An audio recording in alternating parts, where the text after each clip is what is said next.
You know, sometimes the key to unlocking a whole lost world isn't some ancient map or a giant monument. Sometimes it's just a name, nearly forgotten, tucked away in a single faded document. So let's dive into this because it's a perfect story of how one little clue can reveal an entire era of ambition, danger, and just incredible change. Okay, so it all kicks off right here with this little newspaper clipping from 1885. It's just a list of the officers on a steamboat called the A.A. McCully, which was chugging along the rivers in Oregon. And buried in that list is our starting point, engineer, Al Epperly. Just a name.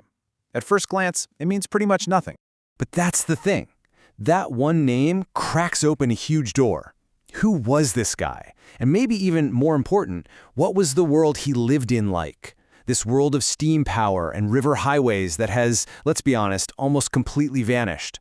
We're going to piece his story together, and by doing that, we're going to rebuild an entire chapter of history that's been forgotten. So let's start with the man himself. Who was this Al Epperly? Well, thanks to some digging into old obituaries and family records, that name on the clipping starts to become a real person. Meet Albert Epperly. He was born way back in 1833 in Indiana and was part of that huge wave of people who headed west.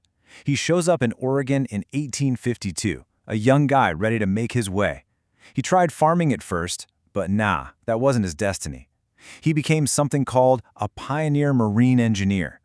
Basically, one of the super skilled guys who kept the very heart of this new world, the steamboat engine, beating. And this is what makes history so real. This isn't just about industry. It's about people. This info comes from the Epperly Family Bible. And right there, alongside his career, you see his actual life. Getting married, the birth of his wife, and then the incredible heartbreak of losing a child, Arthur, and then later a grown daughter, and his wife, Sarah. It's a powerful reminder that this wasn't just about engines and boats. It was about families navigating a wild, changing world. To really get what Epperly's job meant, you have to understand his office, his workplace. In the 19th century Pacific Northwest, you gotta forget about roads.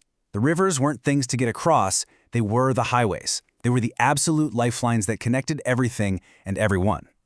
And this timeline really sets the stage. Epperly gets to Oregon in 1852, right when just getting from point A to point B was a massive headache for settlers. Then, just a few years later, bam! The Oregon Steam Navigation Company, the OSN, is born, and it becomes this absolute giant. By 1875, boats just like the Orient are the workhorses of this new world. They were the tech that defined the whole era. So what was the key piece of technology? It was this, the stern wheeler. It's such a simple but totally brilliant idea. You put that huge paddle wheel on the back, the stern, and you get a boat that doesn't need a lot of water underneath it. It has what's called a light draft. This made it absolutely perfect for the wild, shallow, and always changing rivers out there. So, what was it really like to work on one of these things? I can tell you it was not some relaxing cruise down the river. It was a life that demanded serious skill, a ton of grit, and probably a little bit of luck too. I mean, the dangers were everywhere. You had snags. These are basically giant hidden trees underwater that could just rip the bottom of your boat open. Sandbars were so common that, and I'm not kidding, if the boat got stuck, the passengers were expected to hop out and help push. You load the cargo a little too high, and the whole thing could tip over.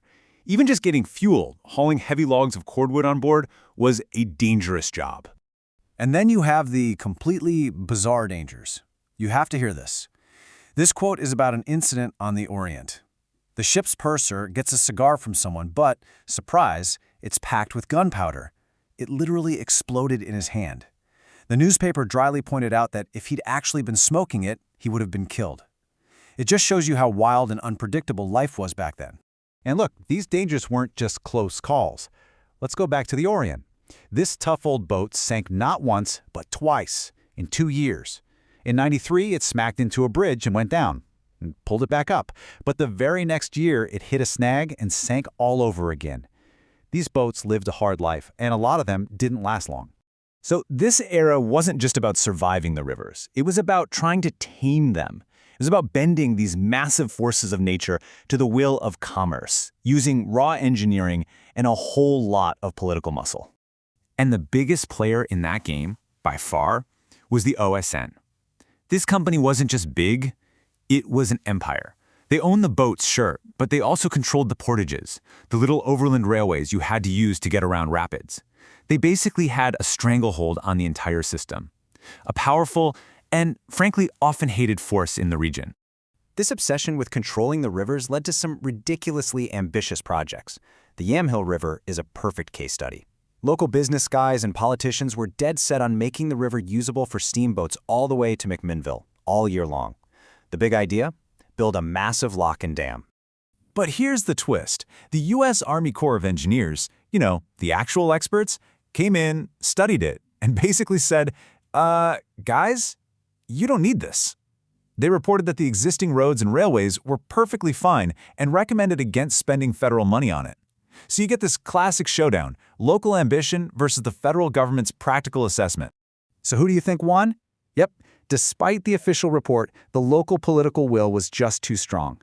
The Yamhill Lock and Dam got built, finished in 1900, at a final cost of over $72,000. I mean, that was an astronomical amount of money back then. It was a huge win for local lobbying. But here's the great irony. No era lasts forever. Just as they were completing this massive monument to river travel, the world that created it was already starting to disappear. A brand new technology was on the horizon, ready to make the river highways obsolete. The Iron Horse was coming. The relentless spread of the railroads and later modern roads was a total game changer. It was just a faster, more reliable, and ultimately cheaper way to move things around. The great age of the steamboat, which must have seemed like it would last forever, was over in what felt like a flash.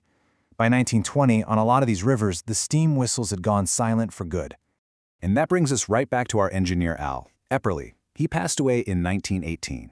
And when you think about it, his life serves as the perfect bookend for this entire story. He arrived in 1852, right at the dawn of the steamboat era, and he died just as it was breathing its last.